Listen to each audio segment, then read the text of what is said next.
Throughout his U.S. presidential campaign, Donald Trump pitted the Chinese worker against the American voter. They're all taking our jobs, folks. That's all going to change very rapidly, I promise. Arguing he was the only candidate who could masterfully deal with Beijing. I deal with the Chinese all of the time. But at his Mar-a-Lago estate, we have developed a friendship, I can see that. Trump emphasized the importance of U.S.-China cooperation, especially when it comes to Pyongyang.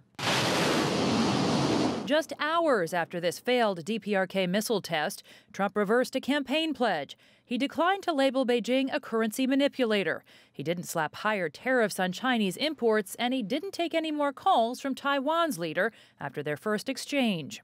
As in that process had a 180-degree U-turn in a policy toward China. It's not he changed his policy or changed U.S. policy, just changed his personal style of dealing with those issues. Trump has continued to press on trade. Ahead of his state visit to China, a senior White House official predicted Trump will demand a reduction in the $347 billion U.S. trade deficit with China.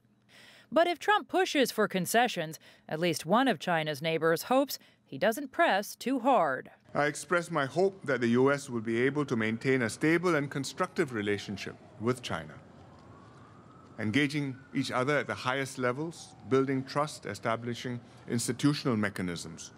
An example of their cooperation in action in September, Beijing and Washington helped to organize the toughest UN sanctions to date against Pyongyang. The question now is, what more can China and the United States do together? Jessica Stone, CGTN, Beijing.